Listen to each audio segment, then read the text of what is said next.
आप इतने परेशान क्यों दिखाई देते हैं? परेशान तो रहूंगा ना पार्वती, आखिर एक बेटी का बाप जो ठहरा। पार्वती, अब उसके हाथ पीले करने का समय आ गया है। पर हमारी आनंदी तो अभी सिर्फ 9 साल की है।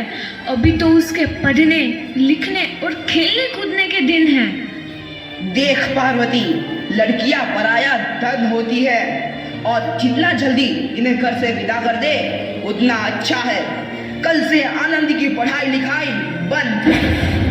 पर बापू, इसमें मेरी क्या गलती है? आप मुझे पढ़ाई करने क्यों नहीं देते?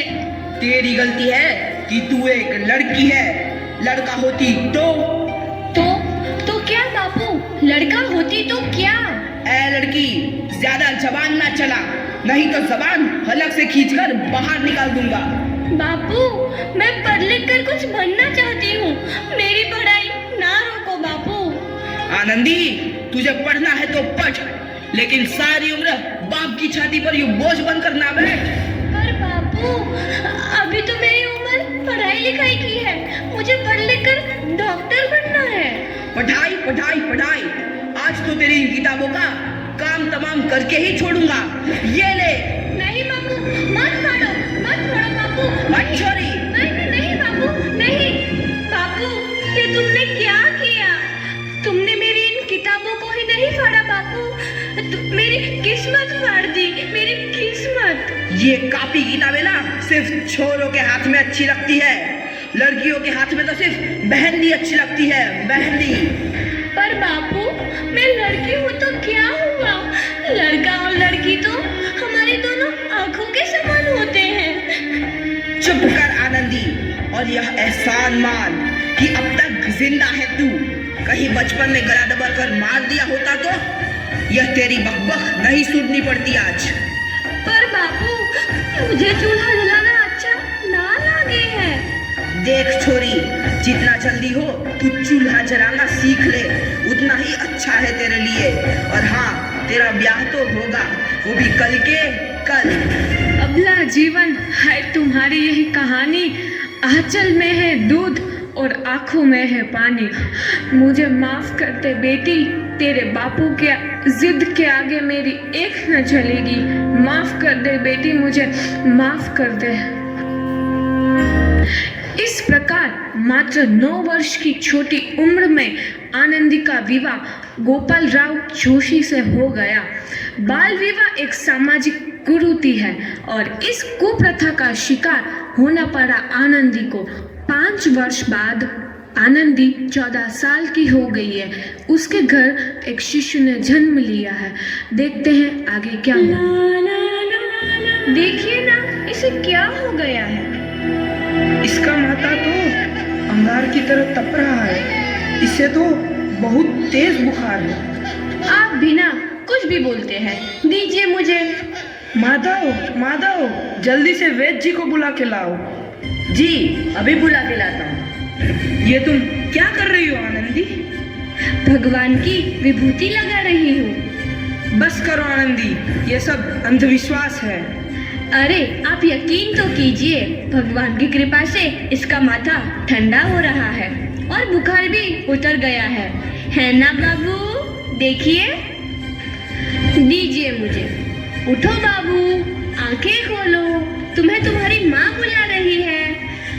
आंखें खोलो, देखिए ना इसे क्या हो गया है। आंखें भी नहीं खोल रहा। आंखें खोलो बेटा। आप चुप क्यों है? आंखें खोलो बेटा, आंखें खोलो। आनंदी, हमारा बेटा कभी आंखें नहीं खोलेगा। नहीं, ऐसा नहीं हो सकता। मेरे बेटे को मुझसे कोई नहीं छीन सकता, कोई नहीं छीन सकता। पागल मत बनो आनंदी। माधव,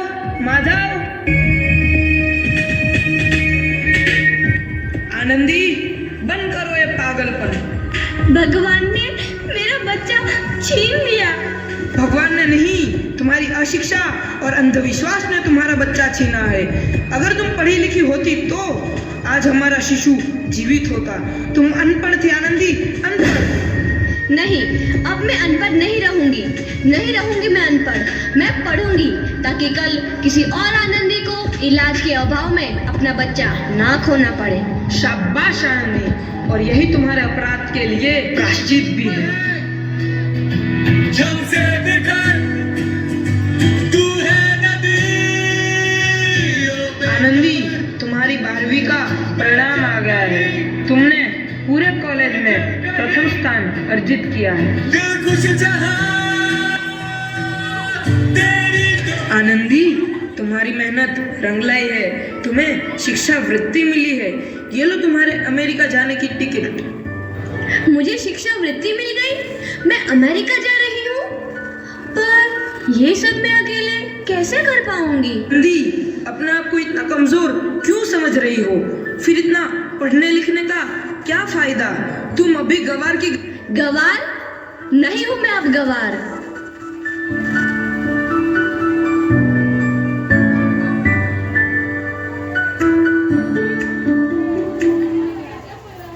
इस प्रकार 7 अप्रैल 1883 को आनंदी अमेरिका के पेंसिल्वेनिया के लिए रवाना हुई और 3 साल बाद उन्होंने डॉक्टर ऑफ मेडिसिन की उपाधि प्राप्त कर ली। इधर आनंदी के पिता की तबीयत बहुत खराब है। आगे क्या होता है देखते हैं।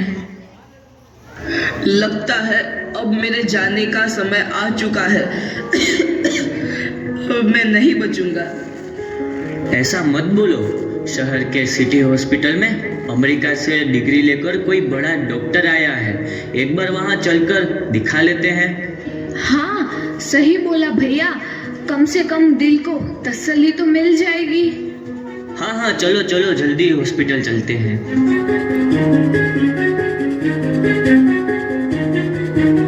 इस मरीज की हालत तो बहुत ही खराब है। कोई चमत्कार ही इसे बचा सकता है। ऐसा मत बोलो भाई। डॉक्टर साहब कब तक आ जाएंगे? लो आ गई डॉक्टर मैडम। डॉक्टर मैडम जल्दी देखिए, मरीज की हालत बहुत ही खराब है।